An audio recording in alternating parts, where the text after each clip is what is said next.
Hay un pensamiento en la palabra de Dios en el libro de Segunda de Timoteo.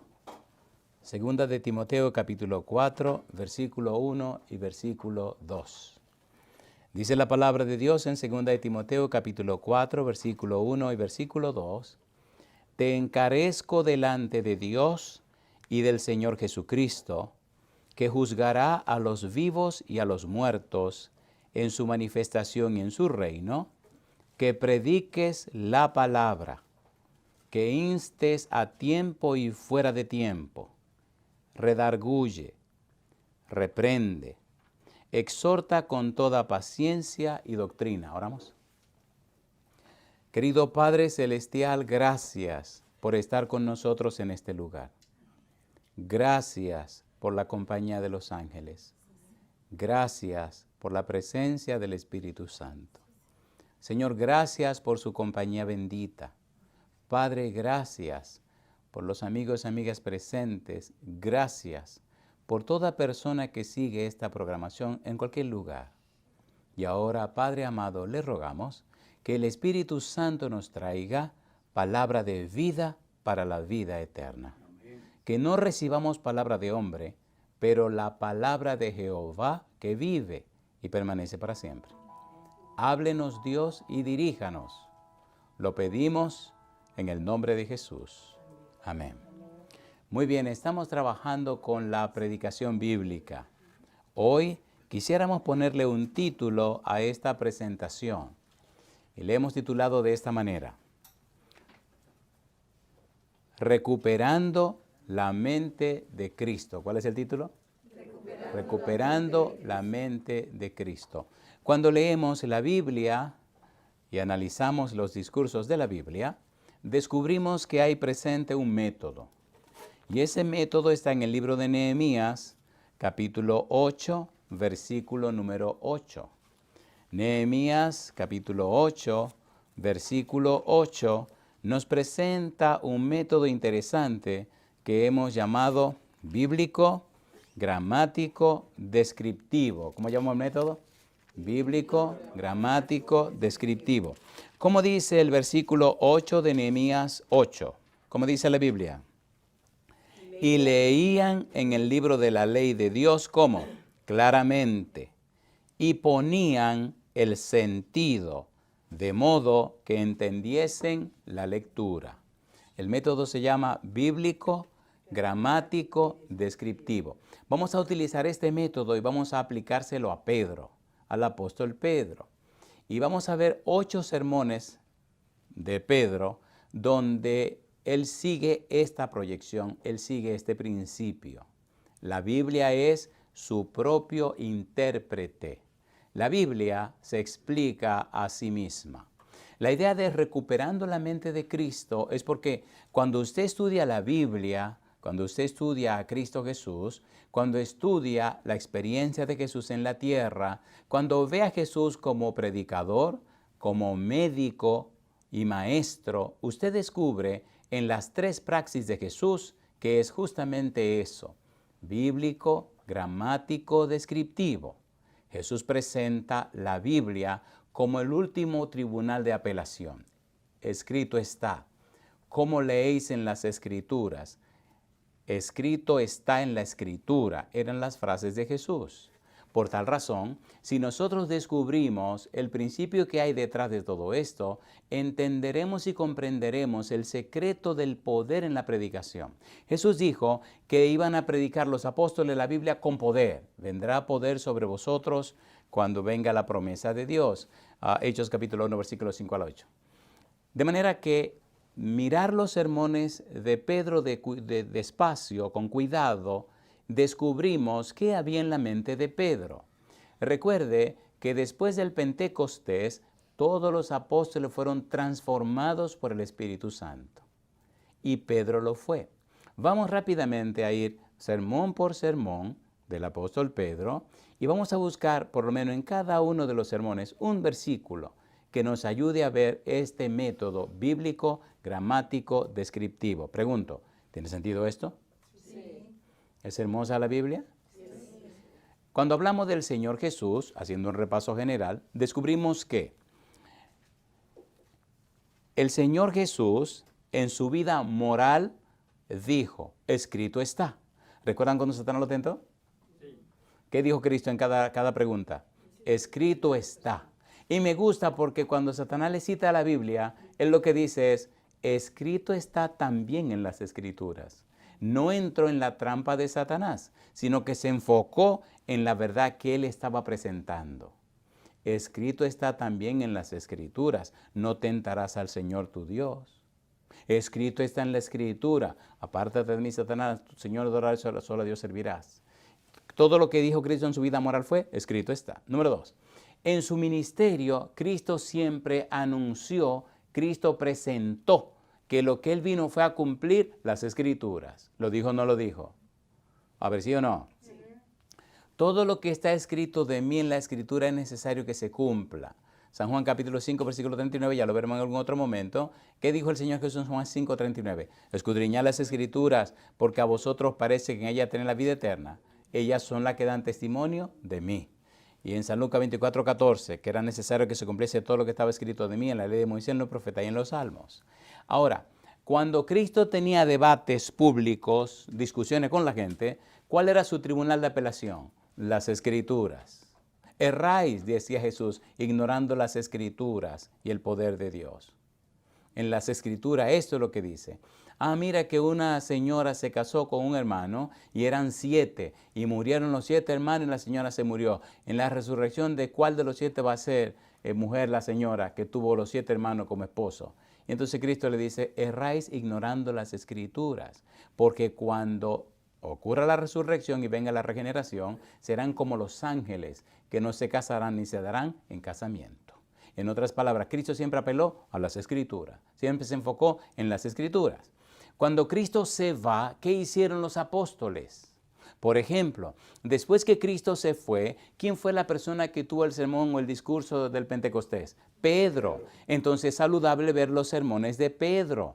¿Qué fue lo que Pedro predicó? ¿Qué había en la mente de Pedro?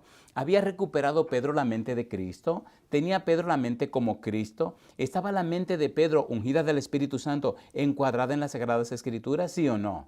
¿Quién fue quien inspiró la Biblia? El Espíritu Santo. Y dice Pedro, el mismo Pedro dice, que ninguna profecía de interpretación particular.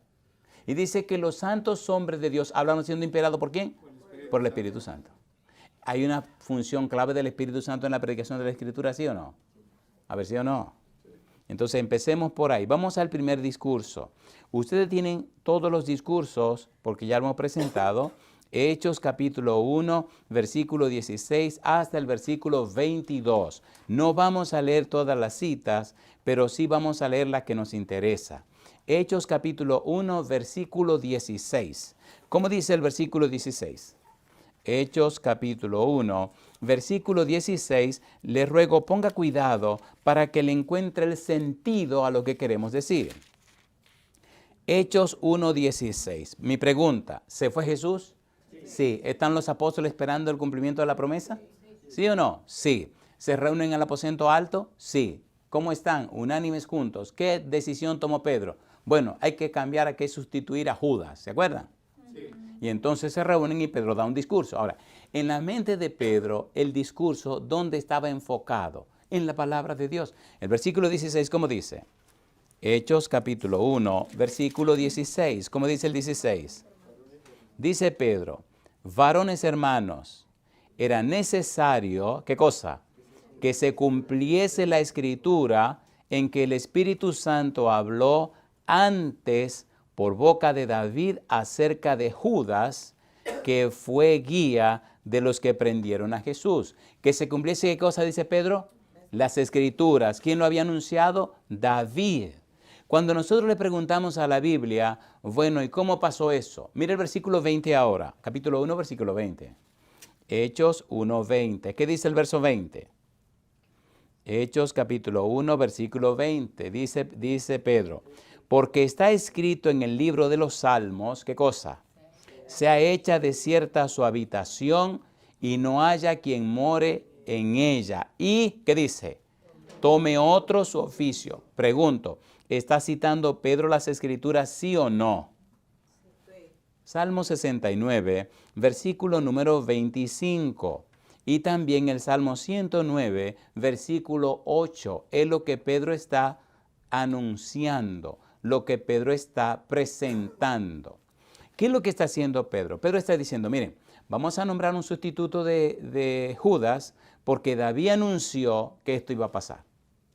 Y como ya pasó, vamos a ver y a trabajar con lo que anunció David. Vamos a leerlo rapidito. Salmo 69, versículo número 25. ¿Cómo dice el versículo 25? Salmo 69, versículo 25. Es exactamente lo que había dicho Pedro. Y Salmo 109, versículo 8. Salmo 69, versículo 25. ¿Cómo dice el verso 25? 69, 25. ¿Cómo dice? Sea su palacio asolado, en sus tiendas no haya morador. Ahora vamos al Salmo 109, versículo 8. Pedro está diciendo lo que dijo David. Salmo 109, versículo número 8. ¿Está pensando Pedro en la Biblia, sí o no? Salmo 109, versículo ¿cuánto? 8. Versículo 8, ¿cómo dice? Sean sus días pocos, tome otro su oficio. Mi pregunta, ¿está llena la mente de Pedro de la palabra de Dios, sí o no? Sí. ¿Está hablando Pedro de la palabra de Dios? Ahora, yo le hago una pregunta a ustedes. Siendo que todo el Antiguo Testamento, 39 libros, cuando lo citaban así, pregunto, ¿estaban familiarizados con la Biblia? Sí. ¿Están familiarizados con las Escrituras? ¿El Espíritu Santo los guiaba a traer los pasajes a la memoria? ¿Qué deberíamos hacer nosotros también? Llenar la mente con la Biblia para que el Espíritu Santo nos traiga los pasajes. Pero si no tenemos la cabeza llena de la Biblia, entonces, ¿y entonces? ¿Se entiende la idea, por favor? En el sermón número 1, entonces, encontramos a Pedro citando la Biblia que había anunciado David en relación a la vida de Judas. ¿Qué es una predicación? La presentación de la palabra de Dios. ¿Fue bíblico ese discurso, sí o no? Sí. ¿Sí o no? Pedro le dio sentido a las palabras que componen esos Salmos 69, versículo 25 y Salmo 109, versículo 8. ¿Le dio sentido o no le dio sentido? Sí. ¿Lo aplicó a Judas o no lo aplicó? Sí. ¿Era una profecía o no una profecía? Sí. ¿Se cumplió o no se cumplió? Sí. Y entonces Pedro pasó a proceder a lo que él consideraba que tenía que hacer. ¿Y nombraron a quién entonces? A Matías. Aquí me detengo un minutito. ¿Entendieron la dinámica de la predicación de Pedro? ¿Se entiende o no se entiende? Estaba recuperando ¿qué cosa Pedro? La mente de Cristo. ¿No era eso lo que hacía Jesús? Citaba la Biblia y entonces presentaba la lección. Citaba la palabra de Dios y entonces traía las consecuencias o los resultados, el conocimiento.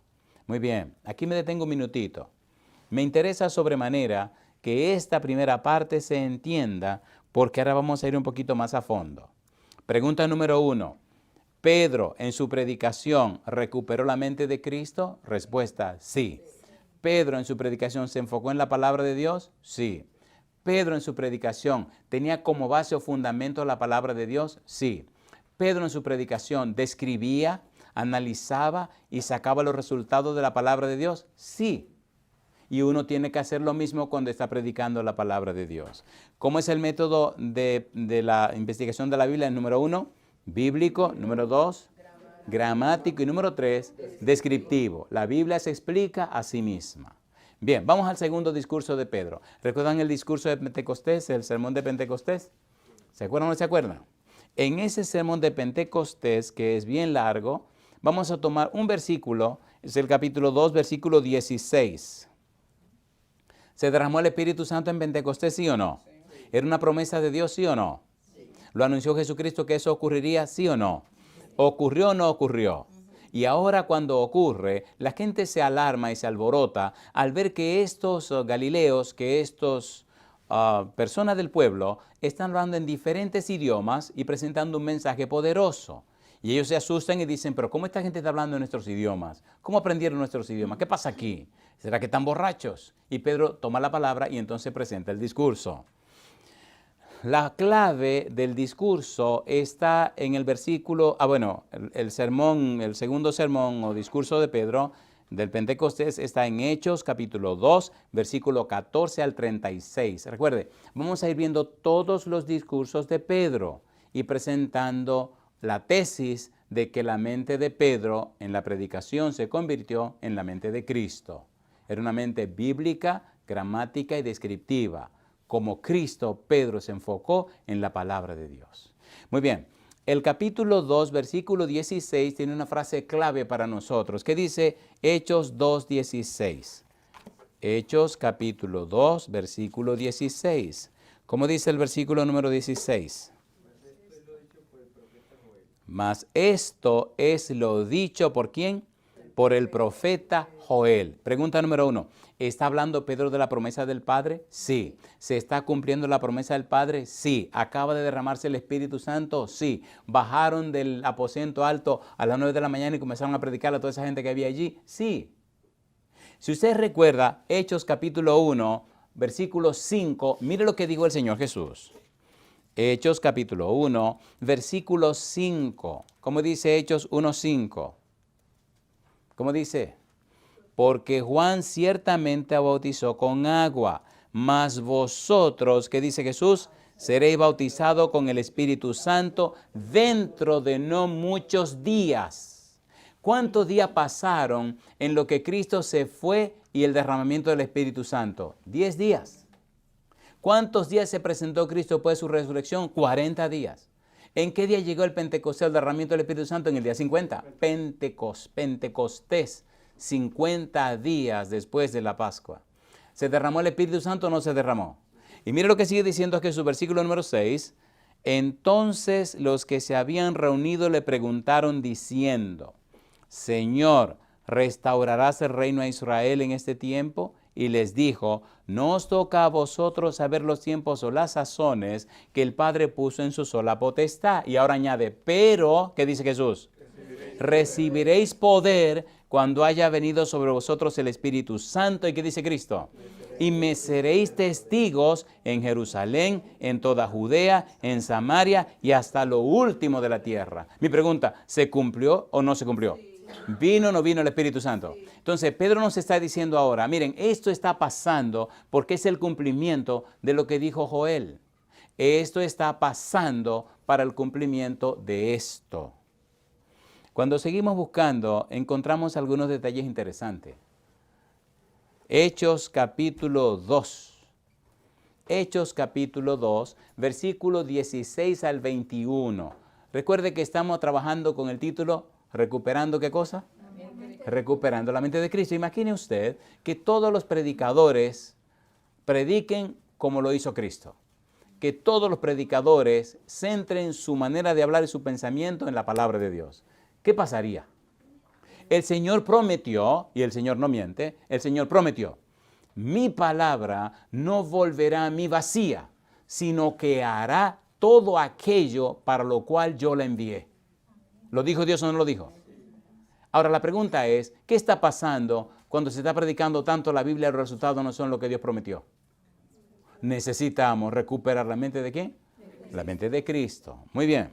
Versículo 16 hasta el 21, Hechos capítulo 2. Recuerden lo que estamos tratando de hacer, entender y comprender la importancia del método bíblico, gramático, descriptivo. La Biblia es su sola intérprete. Ella no necesita que usted la ayude. Ella lo que necesita es que usted la estudie.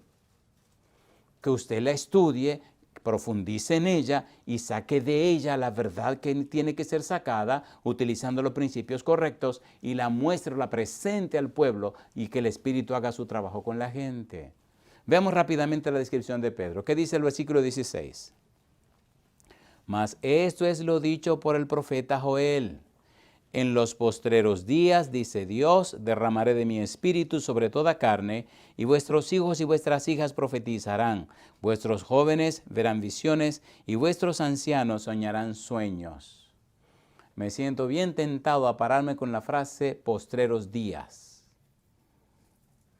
Mire Hebreos, rapidito, nada, vamos saliendo del camino un minutito. Esto es emocionante y apasionante. ¿Qué piensa usted cuando dice postreros días? Veamos el libro de Hebreos, capítulo 1, versículo 1 al 3. ¿Cuándo empezaron los postreros días? ¿Y qué pasó en el inicio de esos postreros días? Dice en el libro de Hebreos, capítulo 1, versículo 1 al 3. ¿Cómo dice el versículo 1? Dice, Dios, habiendo hablado muchas veces y de muchas maneras en otro tiempo a los padres por los profetas, ¿qué dice ahora? En estos postreros días nos ha hablado por el Hijo, a quien constituyó heredero de todo y por quien asimismo hizo, ¿qué cosa? El universo. ¿Cuándo empezaron los postreros días? ¿Cuándo Jesús vino? Desde que Cristo vino a la tierra se acabó el relajo. Desde que Cristo muere y resucita, se instaura el gobierno de Dios. Nosotros vivimos ahora en el reino de Cristo. Vivimos ahora en el reino de la gracia y estos son los postreros días. Ya no hay más tiempos después de estos tiempos. ¿Se entendió? Por eso es tan importante entender el Apocalipsis, las 7 iglesias. ¿En cuál de las 7 iglesias estamos viviendo? En la última. No solamente estamos en los postreros días desde que Cristo vino, sino que estamos al final del final del final. Después de la Odisea ya no hay más iglesias. Nuestra actitud con C y nuestra aptitud con P debería ser distinta. Porque hemos llegado a los fines de los siglos, ¿o no? Dice en el libro de Romanos, y esto conociendo el tiempo, que es ya hora de levantarnos del sueño porque está más cerca de nosotros nuestra redención que cuando creímos. ¿Es verdad o no es verdad? Romanos 11:33, vamos a leerlo rapidito. Vamos rapidito. Vamos rapidito. Romanos 11:33. ¿Es hermosa la Biblia o no es hermosa? Le digo que es tentador quedarnos un buen rato con esa frase, los postreros días. ¿Cuándo empezaron los postreros días? Cuando Cristo vino. ¿Por qué? Porque ya Cristo venció, Cristo triunfó, Cristo venció a los reyes y a los príncipes. Cristo venció al diablo y a los demonios. Cristo venció el pecado. Cristo venció la muerte. Cristo venció la maldad y Cristo venció a sus enemigos. Alabado sea el nombre de Dios. ¿Venció o no venció? ¿Venció o no venció? ¿Quién es el que manda ahora? ¿Qué dice Mateo 28:18? Toda potestad me es dada, ¿dónde? En el cielo y en la tierra. Por tanto, id y haced discípulos, ¿a cuántos? A toda la nación. Ustedes tienen derecho, que yo se lo doy, a ir al mundo entero. ¿Pero qué es lo que está pasando con el cristianismo? Nada. Nada. Y ese es el problema. Necesitamos recuperar la mente bíblica. Necesitamos recuperar la mente de Cristo. ¿Recuperar la mente de quién?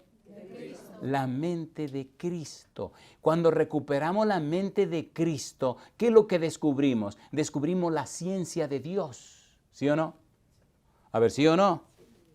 ¿Sí o no? Ahora, mire qué versículo más hermoso viene ahora. Oh, profundidad de las riquezas de la sabiduría de Dios. ¿Y qué sigue diciendo? Dice, de las riquezas de la sabiduría y de la ciencia de Dios, cuán insondables son sus juicios e inescrutables sus caminos. Ahora mire Romanos 13:11. Si entendemos esto, si conocemos la ciencia, ¿qué deberíamos hacer? Romanos capítulo 13, versículo 11. ¿Qué dice el versículo 11? ¿Qué dice ahora? Y esto, conociendo el tiempo, que es ya hora de ¿qué? De levantarnos del sueño. ¿Por qué? Dice, porque ahora está más cerca de nosotros nuestra salvación que cuando creímos. ¿Es verdad o no es verdad? ¿Es verdad o no es verdad?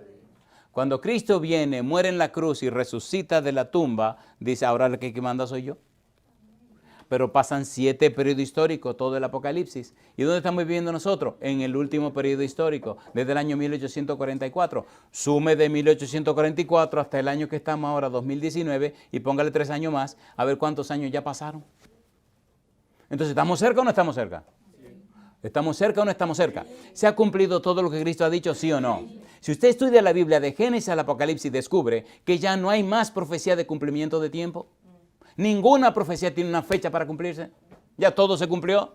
Entonces, ¿qué es lo que pasa con nosotros que estamos como tan dormidos? Como esperando ¿qué? ¿Cuándo puede venir Cristo? Cuando le dé la gana. Hoy mismo si le da la gana puede venir. Entonces, ¿qué es lo que estamos haciendo? Necesitamos la mente de Cristo. ¿Cuántos planes, cuántos proyectos, cuánta tontería tienen los seres humanos? Y hasta descuidan su salvación por estar bregando con planes y proyectos humanos y tonterías de la tierra. Asegure su salvación primero con temor y temblor, dice Pablo, y entonces luego bregue con las otras cosas. Yo le hago una pregunta, ¿tiene sentido lo que estamos haciendo? ¿Necesitamos la mente de Cristo? ¿Necesitamos una mente bíblica o no? Dios, habiendo hablado muchas veces y de muchas maneras en otro tiempo el Padre por los profetas, en estos postreros días nos ha hablado por el Hijo, a quien constituyó heredero de todo, y por quien en sí mismo hizo ¿qué cosa? El universo. ¿Qué significa heredero de todo? Que es el dueño de todo. No solo lo creó, Colosenses capítulo 1, versículos 17 al 19, que creó todas las cosas, sean tronos, principados, potestades, dominios, lo invisible, lo visible, todo en la tierra, en el cielo, todo que Jesucristo lo creó. Ahora no solamente es el creador y dueño, sino también que es el redentor que lo compró. Bendito sea el nombre de Dios. ¿Necesitamos recuperar la mente bíblica, sí o no? La mente de Cristo, sí o no. Escrito está en la Escritura. No argumente tanto. No discuta tanto. Cite la Biblia. Cite la Biblia. ¿Qué hizo Cristo con Satanás? Citó la Biblia. ¿Qué hizo Cristo en su predicación? Citó la Biblia. Y en los debates públicos, citó la Biblia. ¿O no? Acostumbre su mente a eso. Déjese de hacer tantos análisis y tanta bobería. Cite la Biblia, compadre. Cite la Biblia. Eduque su mente a no argumentar, a citar la Biblia. Escrito está en la Escritura, escrito está. A veces tengo que hablar con ciertas personas que son muy educadas y muy preparadas. Y ellos me vienen con todos sus argumentos y toda su cuestión, porque no hay cosa más bregona, más embromona que un analista, compadre. Cosa linda, babacita linda. Y tienen unos razonamientos y una cosa y yo me quedo calladito. Y cuando terminan de decirme toda su cuestión, le digo, ¿sabe qué? La Biblia dice, y a veces me preguntan medio fastidiado, ¿usted nada más dice que la Biblia dice? Digo, cuando usted no estaba, estaba la Biblia. Cuando usted se muera, se queda la Biblia. Así que voy a citar la Biblia. ¿Es verdad o no es verdad? Sí. Sécase la hierba, marchítase la flor, mas la palabra de Jehová el Dios permanece para siempre. La gente caduca y hasta los libros caducan o no caducan los libros. Pero la Biblia no caduca. Entonces, ¿qué voy a perder yo mi tiempo de que fulano dijo, que Perencejo dijo, que fulano, que me importa a mí eso? A mí me interesa lo que dice Dios. Ese dura para siempre.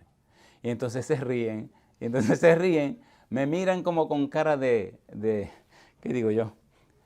Conmiseración, y entonces se sonríen y me dicen, a la verdad que usted está bien estampado en ese asunto de la Biblia. Digo, bueno, es la palabra de Dios.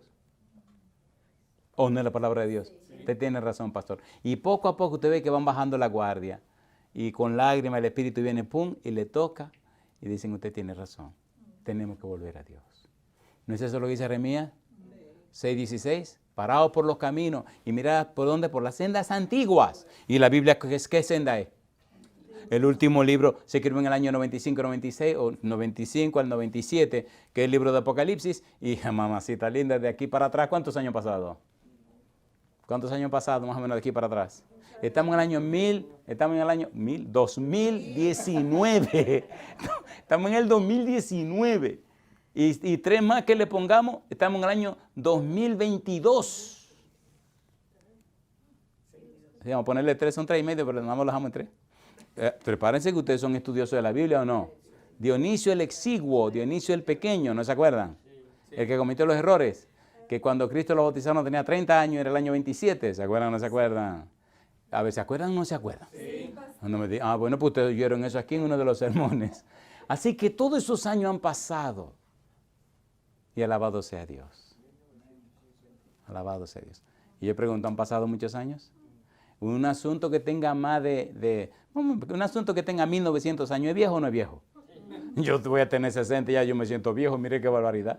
60 añitos y ya me estoy sintiendo de que viejo, por eso me tengo que mover, tengo que animarme, tengo que hacer mis ejercicios, caminar rapidito por la mañana, Fernando, sacudiendo el cuerpo. Digo, 60 años, compadre. Y a Moisés se le ocurrió decir en la Biblia, y es bíblico, que la edad de los hombres 70, digo, ay Moisés, me la bañaste. Y lo más robusto 80. Imagínese usted, y yo tengo 59. Así que me faltan ¿cuántos años? Bueno, póngale lo que usted quiera, yo con 50 más me conformo. A Moisés le dieron hasta los 120, ¿no? Bien, volvamos al asunto. Ahora, ¿tiene sentido lo que estamos estudiando? Sí. ¿Es coherente? Sí. ¿Es bíblico? Sí. ¿Es oportuno? ¿Sí o no? Sí. Necesitamos pedirle a Dios que nos cambie la mente, que nos dé la mente de Cristo. No argumente tanto. Cite la Biblia. Cite la Biblia. Cite la Biblia. Y si no sabe dónde está el versículo, cállese, agarre su Antes, en mi tiempo se decía su mataburro, que era el diccionario, pero ahora hay que agarrar a Google, ya el mataburro murió, ahora hay que agarrar a Google. Agarre Google y busque versículos de la Biblia que hablen de lo que usted quiere decir. Y si son 100 citas, léala a las 100. Y si son 1000, léala a 1000. Y si son 20,000, léala a 20,000. Permite Dios que cuando termine esté tan cansado que ya no quiera decir nada. Pero tiene la cabeza llena de la Biblia. ¿O no? A ver, ¿sí o no? Es hermoso cuando usted tenga una conversación con un grupo de gente, hablar citando la Biblia, hablar citando, es educado. Es educado. Usted está citando a Dios. La gente le mira con respeto. Y a veces dicen, como de broma, lo miran. ¿Y qué dice la Biblia de eso, pastor? Oh, la Biblia dice bastante. Miren, en Proverbios dice esto, en el Salmo dice aquello, Pablo dijo esto, Jesucristo dijo aquello. Y ahí le agarra un estudio bíblico, compadre. Y la gente se queda con la boca abierta. Entonces sí. Pastor, sí, este es mi hermano. Le gusta hacer su traguito. ¿Qué dice la Biblia?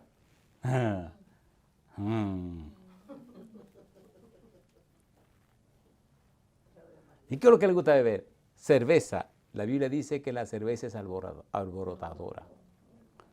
Y el que perdió la cabeza por eso no es sabio. No me diga, pastor. Así que, ¿le gusta la sidra? Sí, peor. ¿Qué más le gusta? El vino, se fastidia la vida a usted también. ¿Qué hay que citar? La Biblia. La sidra es escarnecedora, la cerveza es alborotadora. Y todo aquel que por ella errare no será sabio. Entonces significa que usted no es sabio. Y se queda mirando así como, yo estoy citando la Biblia. ¿Entendieron? La gente le respeta más. La gente discute el argumento que usted plantea, pero no puede discutir el versículo que usted presenta. Y si lo discuten y le vienen con otro versículo que está por allá, usted se queda cuadrado, tranquilito, y le dice, deja que hable a la persona, terminó, sí, ok, pues escuche ahora. Y viene y métale 50 versículos y usted verá que se va a tranquilizar. No, pero, ¿cómo que no, pero qué? Aquí tiene los textos, aquí están. Claro, hágalo en su contexto, no se invente usted la doctrina, tiene que estar en su contexto. Okay, todo lo que estamos hablando, ¿no es la mente de Cristo? ¿No fue así que lo hizo Jesús? Entonces lea su Biblia. Mire, usted tiene que viajar a su carro, agarre y póngase un par de audífonos, conecte la Biblia y escuche el Nuevo Testamento por lo menos 100 veces en un año. Si usted tiene que viajar 1 hora diaria, 1 hora para ir, 1 hora para venir, son 2 horas. En una semana, usted no sabe cuántas veces oyó el Nuevo Testamento. El Espíritu le graba todo ese Nuevo Testamento en la cabeza y de repente la boca se abre y te empieza y te dice, ven acá, ¿qué es lo que está pasando aquí? Usted se maravilla y se sorprende porque usted está citando la Biblia, hablando con la gente, citándole la Biblia y usted mismo se ve a usted mismo y se pregunta, ven acá, ¿qué es lo que a mí me está pasando? ¿Y tú estos versículos? ¿Cómo que yo? ¿Pero quién dijo que yo me sabía estos versículos? Y usted está hablando, ¿quién es que está trabajando con usted? Tiene batería para trabajar. Ahora, si usted va a una guerra y usted no tiene nada, ¿con qué usted va a disparar? Cuando era jovencito, cuando era adolescente,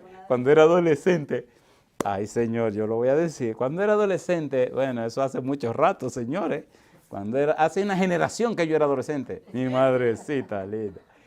Hubo un grupo de muchachos, era una película que yo estaba viendo de adolescente, en casa no había televisor, así que en la casa de la vecina uno iba, y nunca me gustaba una película que decía continuará porque la otra parte no la podía ver porque era en la casa ajena. Pero ese día yo aprendí una lección de una escena de una película que nunca se me ha olvidado. Un grupo de muchachos de ahí de Nueva York fueron a la guerra y ellos creyeron que iban como para un juego. Y ustedes ven donde se ponen los cargadores de los fusiles, que son como unos cuadritos que usted tiene un botoncito. Pues ¿sabes lo que hicieron algunos? Que lo llenaron con cajetillas de cigarrillos. O sea, como que lo cogieron tan de relajo que llenaron los cositos de cajetillas de cigarrillos y de repente hubo una escena donde hubo un enfrentamiento fuerte con el otro bando y cuando terminaron, empezaron a buscar y 2 o 3 cargadorcitos aparecieron se le acabaron las municiones porque lo que tenían eran cigarrillos y entonces vinieron y lo barrieron. ¿Qué tiene usted en los cargadores? Mentitas. Cosa chula, mamacita. En sus cargadores, ¿qué tiene usted? Y eso me ha servido hasta el día de hoy. Y recuerde que cuando usted va a la guerra espiritual, usted no anda con nada en la mano. A veces no tiene ni siquiera la Biblia. Ni siquiera la Biblia. ¿Qué es lo que usted tiene en la cabeza? Y a veces usted tiene que enfrentarse en situaciones con personas que están al borde de la muerte. ¿Cómo le dice usted? No te mueras, espérate que yo voy a buscar mi Biblia, yo vengo ahora. Ay, pero ¿y qué es esto? ¿Pero qué es esto? El tipo ya se va a morir. ¿Qué es lo que usted le va a decir? Señores, por favor, ¿se entiende lo que estoy diciendo?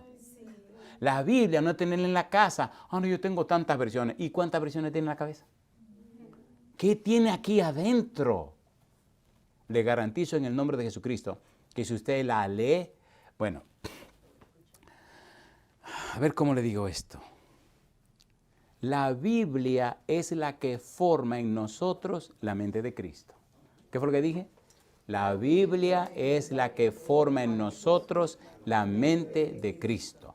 Si usted lee la Biblia misma le forma la mente de Cristo. De hecho,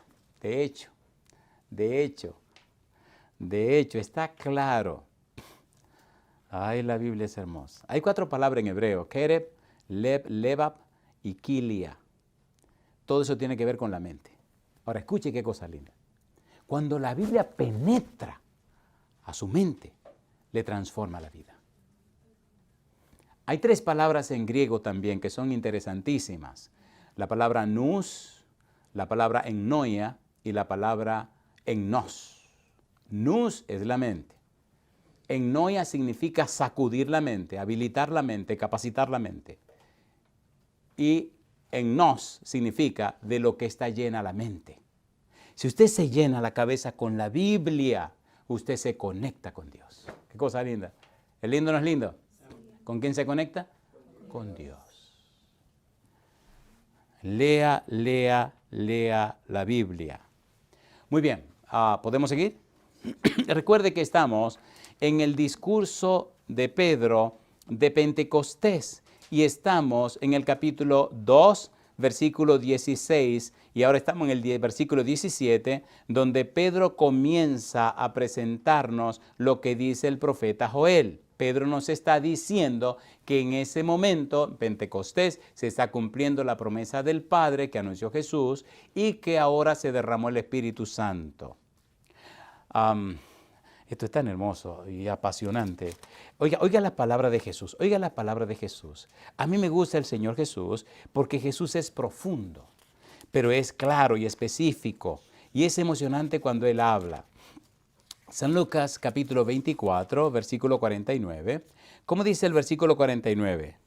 ¿Cómo dice? Lucas capítulo 24, versículo 49. ¿Cómo dice el 49? Dice, he aquí, dice Jesús, yo enviaré, ¿qué cosa? La promesa de mi Padre sobre vosotros, pero quedaos vosotros en la ciudad de Jerusalén hasta que seáis investidos, ¿de qué cosa dice Jesús? De poder desde lo alto. ¿Vino el Espíritu Santo o no vino? ¿Sí o no? ¿Se cumplió la promesa de Jesús? Y ahora Pedro está diciendo, señores, lo que está pasando en este momento es lo que Dios prometió a través de Joel. Jesús lo confirmó y ahora ya lo estamos viviendo. Ahora le hago una pregunta. ¿El Espíritu Santo que se derramó en Pentecostés ya se fue y nos dejó solo y abandonado? No. ¿Está con nosotros o no está con nosotros? Entonces, ¿por qué somos tan flojos? ¿No hizo cosa poderosa el Espíritu Santo con los apóstoles? ¿Sí o no? ¿No es el mismo Espíritu? Entonces, ¿qué es lo que está pasando con el cristianismo de hoy? Pregúntese, por favor. ¿Cuál es el título que estamos presentando? Recuperando la mente de Cristo. Hechos capítulo 2, versículo 17. ¿Qué dice el versículo 17? ¿Cómo dice? Y en los postreros días, dice Dios, derramaré de mi espíritu sobre toda carne, y vuestros hijos y vuestras hijas profetizarán, vuestros jóvenes verán visiones, y vuestros ancianos soñarán sueños. ¿Cuáles son los postreros días? ¿Desde cuándo empezaron los postreros días? ¿En qué momento se instauró los postreros días? Cuando Jesús vino y venció. Amén, amén. Así que entonces ya estamos en los postreros días. Y de cierto sobre mi siervo y sobre mis siervas en aquellos días derramaré de mi espíritu y profetizarán y haré, ¿qué cosa dice? Y daré prodigios arriba en el cielo. ¿Qué más sigue diciendo? Y señales abajo en la tierra, sangre y fuego y vapor de humo. El sol se convertirá en tinieblas y la luna en sangre antes que venga el día del Señor grande y manifiesto. Y todo aquel que invocar el nombre del Señor será salvo. Alabado sea el nombre de Dios. El día oscuro, ¿ya ocurrió o no ocurrió? Sí. ¿Sí o no? El asunto de la lluvia de estrella, ¿ocurrió o no ocurrió? ¿Sí o no? El terremoto de Lisboa, ¿ocurrió o no ocurrió? Entonces ya todas esas cuestiones se cumplieron. ¿Y entonces? ¿No creen ustedes que este es el tiempo de estar lleno de la palabra de Dios, lleno del Espíritu Santo y predicando esto con el poder del cielo? A ver si o no. No se distraiga, ya no piense tanto. Llénese la cabeza con la Biblia. Eduque su mente, que cada pensamiento que usted tenga aparezca un versículo de la Biblia. A veces me pongo a bromear con mi esposa, porque déjeme decirle algo. ¿Qué va primero, el noviazgo o el matrimonio? Cayeron en la trampa. Y hago la pregunta otra vez para que no caigan en la trampa. ¿Qué va primero, el noviazgo o el matrimonio? Amigos. Si es un getairo hay peligro, si es getairo hay peligro, ¿no? ¿Qué va primero, el noviazgo o el matrimonio? ¿Qué va primero? Nacieron casados. ¿Qué va primero, el noviazgo o el matrimonio? Bien. Entonces, si Dios lo estableció, ¿qué va primero? ¿Cuánto tiempo debe durar el noviazgo? Toda la vida. Porque el matrimonio ya existe. Así que si usted está casado y piensa que el noviazgo ya pasó, usted está flojo. El noviazgo debe durar toda la vida, hasta que Cristo venga. Y usted dirá, ¿y si una de las dos partes se muere? Esos son sus problemas. Yo no estoy hablando de muerte, estoy hablando de matrimonio y de noviazgo. Hay que ser novio. Bueno, pues entonces cuando me pongo a bromear con mi esposa, que es muy frecuente, y a veces estamos en la broma y el relajo y la que sé yo qué del enamoramiento, porque hay que estar enamorado. Si usted no está enamorado, doña Esther, ya usted sabe, me toca doble porción de fruta. Sí, y dice ya que sí, mire, pero por favor. A mí me gusta que mis hijos viven felices y contentos de este enamoramiento, ¿no? Ahora, yo le hago una pregunta. Si usted ama y le aman, ¿usted es infeliz o feliz? ¿Infeliz o feliz? Entonces, ame y aprenda a ser amado. Y cuando estamos en ese relajo, de repente nos llegan con palabras, nos llegan versículos de la Biblia, pero también nos llegan algunas de esas frases de cuando comenzamos esta experiencia. ¡Qué chismoso! ¡Qué chismoso! ¡Ay! ¡Qué chisme! No, vamos a seguir con esta presentación. Ya veo que esto está entrando en chisme. Ya quieren saber cuáles son las frases. Ay. Capítulo 2. Joel capítulo 2. Vamos rapidito al libro de Joel. Mire qué cosa linda. Joel capítulo 2, versículos 28 hasta el 32. Joel dice lo que ya Pedro estaba repitiendo. Mi pregunta, ¿la mente de Pedro estaba inmersa en lo que dice Joel, sí o no? ¿Sí o no? ¿La mente de Pedro estaba enfocada en lo que dijo Jesús, sí o no? A ver, ¿sí o no? ¿La mente de Pedro estaba enfocada en lo que había dicho Dios? Sí. No era lo que Pedro pensaba, ni lo que creía, ni lo que opinaba. Pedro no dijo, a varones judíos o varones israelitas, a mí me parece, yo creo, que la Biblia dice, el Señor dijo, Jesucristo dijo. Cuando usted habla así con autoridad, la gente le hace atención, le pone atención. ¿O no?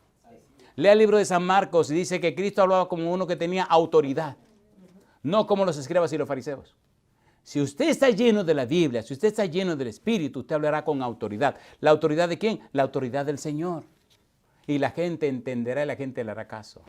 ¿Es así o no es así? Sí. ¿Es así o no es así? Sí. Lo lindo entonces es que, ¿cuáles son las tres partes de un sermón? ¿Cómo debe ser el sermón? Número 1, número 2 y número 3. Número 1, número 2 y número 3. Mi pregunta entonces, si usted puede dar un testimonio vivo de que lo que está predicando es verdad, ¿tendrá poder su predicación, sí o no? Sí. ¿Sí o no? La gente le creerá, no lo que usted dice, sino lo que usted es. Y si el sermón que usted está presentando ya trabajó en la vida suya, la gente entenderá que eso es verdad. ¿Es así o no es así? ¿Es así o no es así? ¿Es así o no es así? ¿Tiene sentido o no tiene sentido? ¿Es así o no es así? Cuando su vida no predica, usted está haciendo bulla. Mejor pare ahí. porque va a hacer más daño. De una fuente no puede salir agua dulce y agua salada. Y eso es lo que está matando hoy en día a la gente, a las iglesias. De tal manera que hay personas que están perdiendo la fe dentro de las iglesias. ¿Es así o no es así? Recuerde, por favor, bíblico, cristocéntrico, contemporáneo. Muy bien, creo que podemos pasar al siguiente sermón, al siguiente discurso de Pedro. Pero quiero pedirle de corazón, ¿verdad que esto tiene sentido? Sí. ¿Verdad que esto es hermoso? Sí. Mañana tenemos tenemos mañana, si Dios quiere, la reunión en la tarde, pero son 8 sermones que tenemos que analizar. Y yo pienso que sería lindísimo que tomáramos el día entero mañana para esto. Espere, ¿qué significa eso? Espere, déjeme aclarar. Significa que en la mañana, el culto de la mañana, seguimos con esto. Y en la tarde terminamos con esto. ¿Le parece bien? Sí. Que usted tenga todos los 8 discursos de Pedro analizados a la luz de la mente de Cristo. ¿Le parece bien o no le parece bien? Sí. Déjeme ir preparando el tren de aterrizaje y déjeme hacer algunas preguntas. Mi pregunta número 1 es, ¿qué usted cree que pasaría en el mundo entero si todos los predicadores se decidieran solamente a enfocarse en la palabra de Dios? ¿Qué pasaría? Pregunta número 1. Pregunta número 2.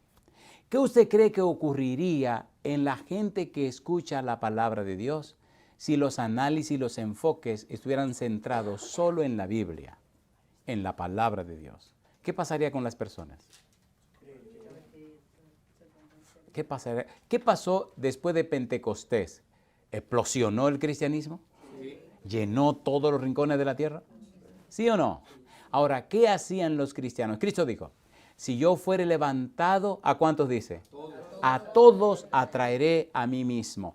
Las personas solamente miran la palabra todos en una mentalidad humana y terrícola, pero se olvidan que el pecado no empezó en la tierra, el pecado empezó en el cielo. Así que los comentarios en el universo entero estaban a la orden del día. ¿Qué pasó en el cielo? ¿Cómo es que un querubín protector se convirtió en un diablo? Pero cuando Cristo vino a la tierra y lo levantaron en la cruz, el universo se dio cuenta que Satanás es mentiroso, padre de mentira y asesino de Dios. Se acabó el relajo. Ya quedó al descubierto en el universo entero quién es Dios, quién es Jesús y quién es Satanás. ¿Es verdad o no es verdad? Sí. ¿Es verdad o no es verdad? Ahora, yo le hago una pregunta. Si este es el escenario del universo y usted es parte de este escenario, es parte de todo el elenco de artistas que están en este escenario, ¿es usted una persona importante o no es una persona importante? Sí. Entonces, esa es la importancia que usted tiene. Enfóquese en la Biblia. Ya deje de estar opinando tanto. Lea la Biblia. Lea la Biblia. Y si usted no tiene un texto de la Biblia para argumentar o para presentar su argumento, mejor cállese, no diga nada. Vaya y busque el versículo. Y hasta que no lo encuentre, no diga nada. Eso fue lo que hizo Jesús. ¿O no? ¿Sí o no? Lea las cartas de Pablo. ¿Dónde se enfocó Pablo? En la Biblia. ¿Cuál es el centro de la vida de Pablo? La Biblia. ¿Qué es los apóstoles? La Biblia. La Biblia, las Escrituras. ¿O no? A ver, ¿sí o no? Sí. Tercera pregunta.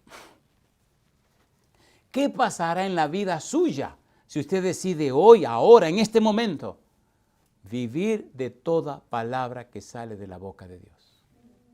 ¿Qué pasará? Cristo dijo, no solo de pan vivirá el hombre, sino de toda palabra que sale de la boca de Dios. ¿Es hermoso eso o no es hermoso? A ver, ¿es hermoso o no es hermoso? Sí. ¿Usted se atreve a tomar esa decisión? A ver, ¿sí o no? Sí. Ok, decisión número 1. No argumente. Porque un argumento se convence con otro argumento. No argumente. Adapte y adopte y tome para su vida, en su mente, la idea de, la Biblia dice, la idea de, escrito está. La idea de, esto es lo que Dios dice. ¿Discute Dios con el diablo? No. ¿Discutió Cristo con Satanás? No. Ningún hombre, ninguna mujer está capacitado para entrarse en una discusión con Satanás. Cite la Biblia. ¿Qué cosa dije? Cite. Hay una ciudad que se llama Bonao y había un señor que tenía un pacto con el demonio. Y cuando usted hace un pacto con Satanás, Satanás hace el pacto con usted a cambio de algo. Y había llegado el momento de que el hombre tenía que entregar un hijo al demonio, a Satanás, por las cosas que el demonio le había dado. Y el hombre quería engañar al diablo, así que se vino a la iglesia como para sacudirse y quedarse con las cosas que el demonio le había dado. No quiera usted saber la que pasamos esa noche en la iglesia, el demonio afuera, hablando, y a mí me tocaba predicar adentro. Mientras yo estaba adentro con el grupo de gente en una campaña, adentro predicando, afuera había un grupo de hermanos en un colegio al lado, el hombre en el suelo con la boca llena de espuma y un demonio hablando, con una voz polifónica y muy estereofónica y muy lo que usted quiera, como un locutor, y explicándole a la gente lo que el tipo estaba haciendo. Y entonces el demonio le decía que me devuelvan todo lo que yo le di o que cumpla con el trato. Empezamos a luchar con el Señor para que se entregue a Dios, para que se consagre a Dios y para que renuncie a todo. ¿No vino el diablo a ofrecerle a Jesucristo? ¿Vino o no vino? Sí. Y entonces, ay Señor, el hombre decidió, estaba como en la cuerda floja, y un día fuimos a su casa a visitarlo. Yo no voy a contar detalles porque es un detalle muy, muy fuerte. Un día fuimos a visitarlo y él, me acuerdo que estaba sentado así, y estábamos nosotros así alrededor, y le estábamos aconsejando que tomara una decisión, salvar a su hijo y que se zafara de esa cuestión, porque, número uno, iba a perder el hijo y se iba a perder para siempre. Y entonces en una parece que se le metió el demonio otra vez y me mira con una mirada muy desafiante y muy así. Y me dice, uno no puede sentirse muy orgulloso porque camina cerca de Dios. Oye, me enojé, compadre. Yo no me había casado, yo era un jovencito, estudiante de teología. Y me incomodé. Y hago así, lo voy enfrente y lo miro y digo yo, ¿qué es lo que usted está diciendo? Lo que uno no debe sentirse orgulloso es ser un esclavo del diablo. Mire cómo está usted. Mire. ¿Por qué? Por tonterías de este mundo que se van a quemar. Usted va a vivir un tiempo limitado y todo lo que usted tiene se va a quemar y se va a perder para siempre, se va a ver el demonio. ¿Usted cree que de eso hay que sentirse orgulloso? Era un adolescente, yo era un adolescente, 20 y tantos años. Y empecé a llorar. Pues digo, pero mire que este verá que tiene la cabeza atravesada.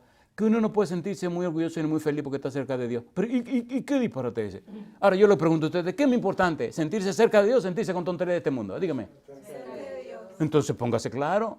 ¿A qué usted le dedica más tiempo? A lo que usted le dedica más tiempo, lo más importante para la vida suya. Ay, mamá. Apréndase esa. Si usted tiene animal, si usted tiene un perro y le dedica mucho tiempo al perro, pues usted tiene una vida emperrada, usted está enfocado en ese perro. ¿O no? Ah, no, lo que yo tengo son caballos y le dedico mucho tiempo al caballo, bendito sea. Analice su vida. Saque tiempo para Dios. ¿Va a trabajar lejos? Póngase unos audífonos, engánchese la Biblia, ponga que la Biblia suene y usted está manejando y oyendo versículos. Pero ¿qué es lo que hace la gente? Ponte algo ahí en la radio. ¿Y qué es lo que oye en la radio? Noticias, llega deprimido porque mataron 60, acribillaron 80. ¿Pero qué? En la noche, cosa linda, la gente viene del trabajo cansado y se instala a ver noticias.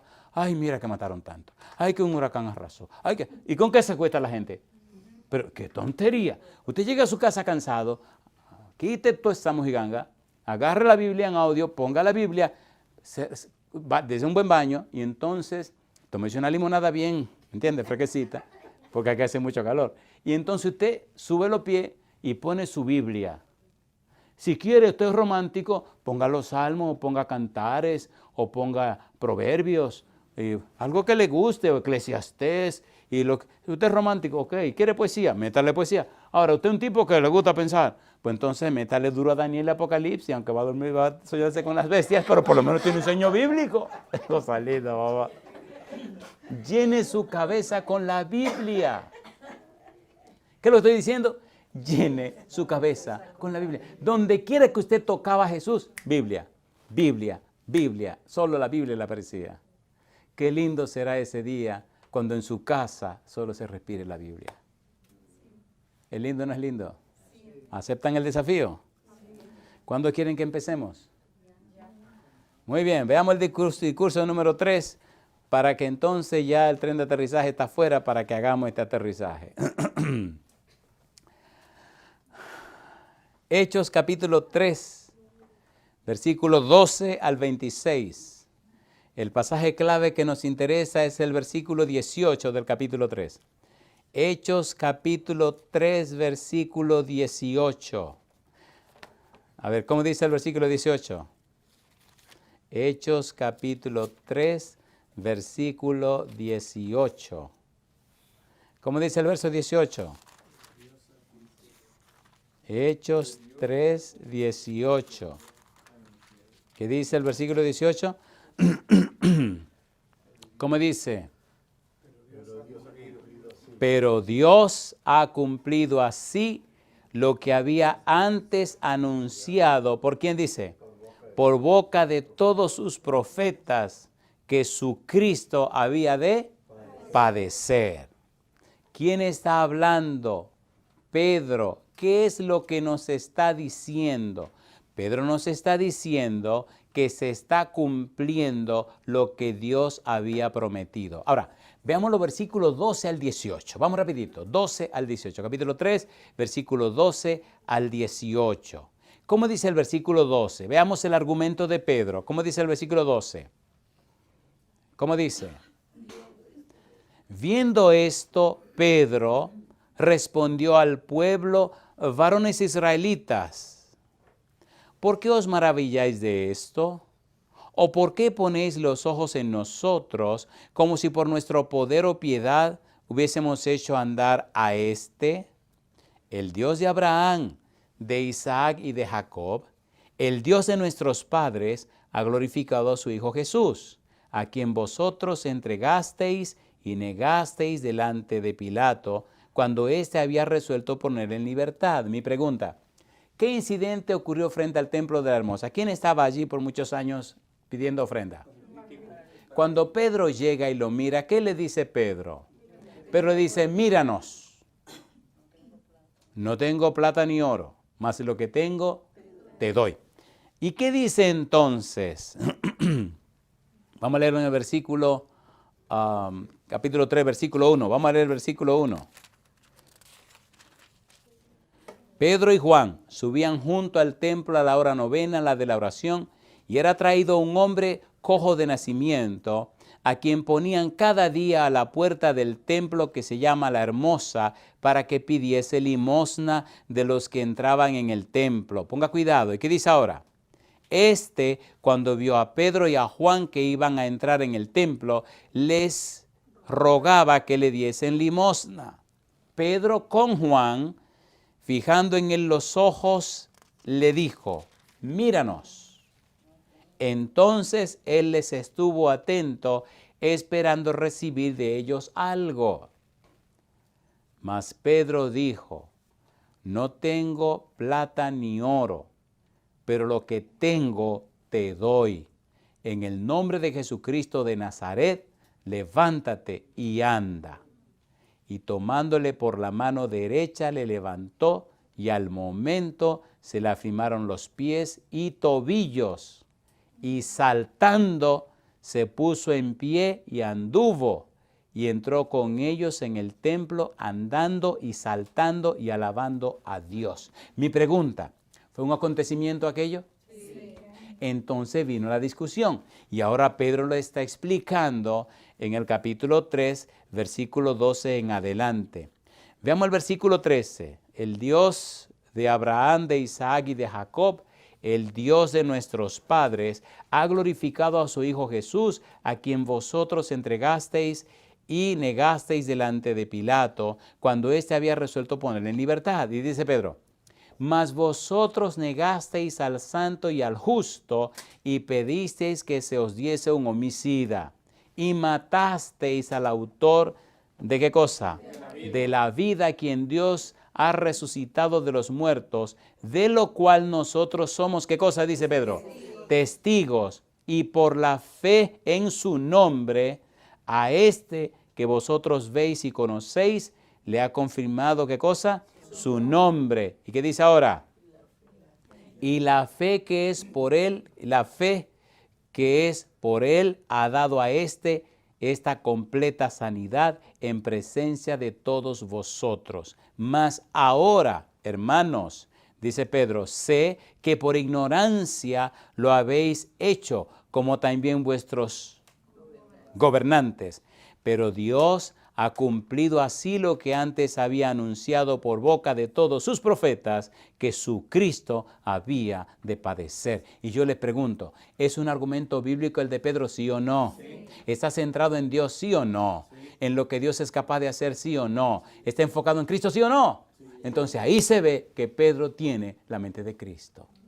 ¿Es lindo o no es lindo? ¿Se imagina que cada vez que usted predique, usted lleve a la gente así a la palabra de Dios? ¿Sí o no? ¿Usted cree que está perdiendo su tiempo en este seminario? ¿Usted cree que está perdiendo su dinero en este seminario, todo lo que usted está pagando?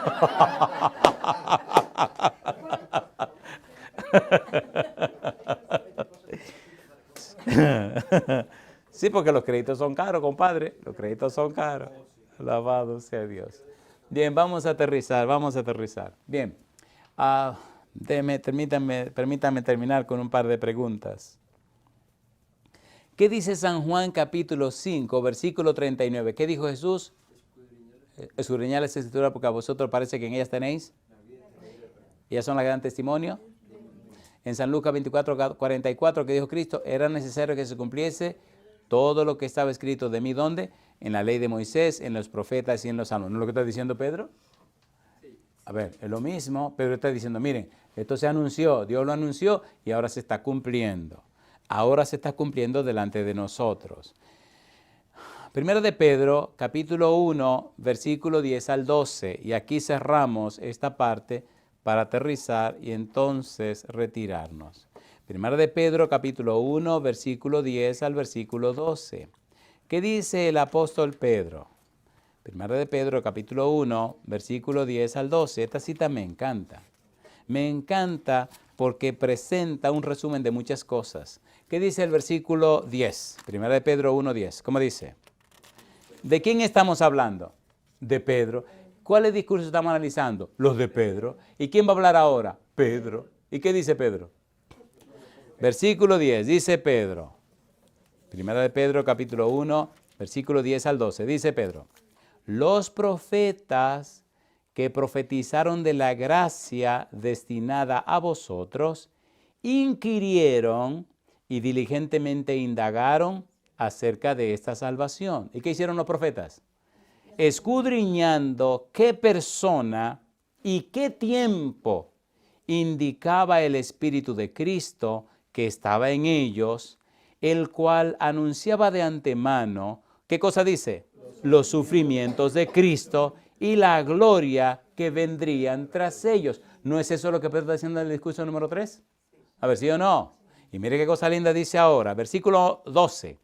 A estos, los profetas, se les reveló que no para sí mismos, sino para nosotros, administraban las cosas que ahora os son anunciadas por los que os han predicado el Evangelio por el Espíritu Santo enviado del cielo, cosas en las cuales anhelan mirar los ángeles. Y yo digo, alabado sea el nombre de Dios.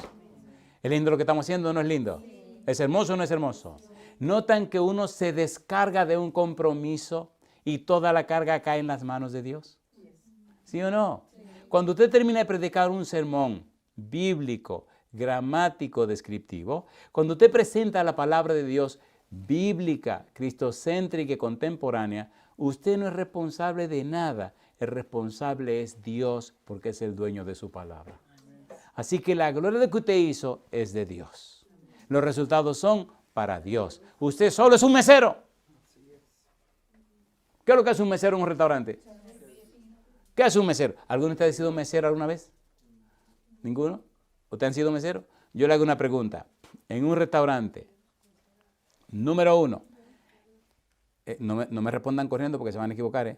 En el restaurante, ¿cuál es la persona más importante del restaurante? ¿El chef o no? Si ese cocina malo, adiós restaurante. ¿Quién es el primero en el restaurante? El chef, es el que cocina. Espiritualmente yo veo cocinando al Espíritu Santo. Cosa linda, mamacita linda. Segunda persona importante en un restaurante, el cliente. ¿O no? A ver, ¿sí o no? ¿Sí o no?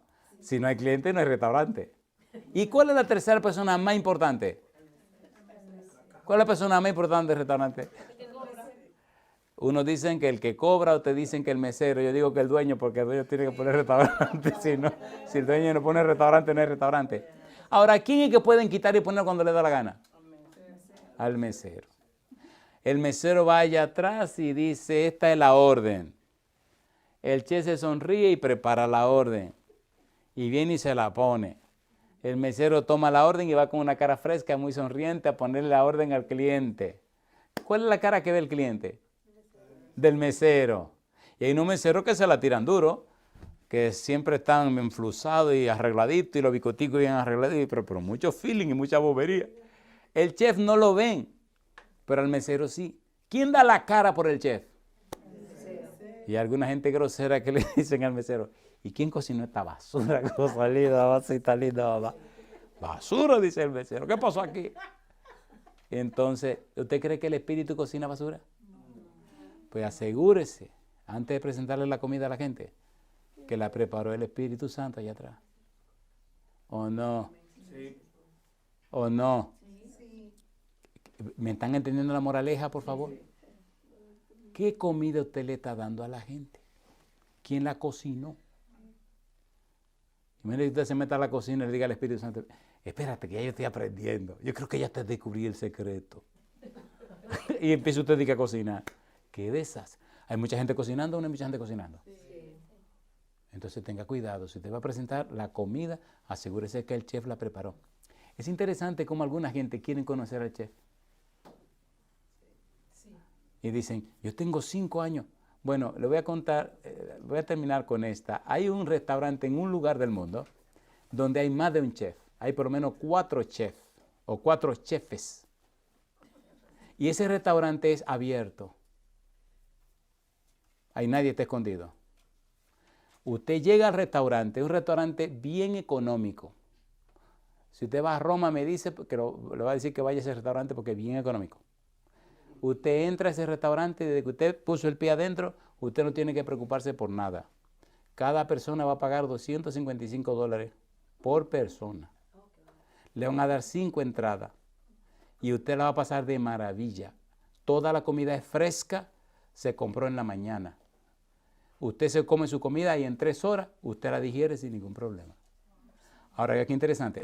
Usted llegó y alguien viene y le atiende. Lo llevan a su mesa. Usted se sienta en su mesa y viene el chef que le va a cocinar.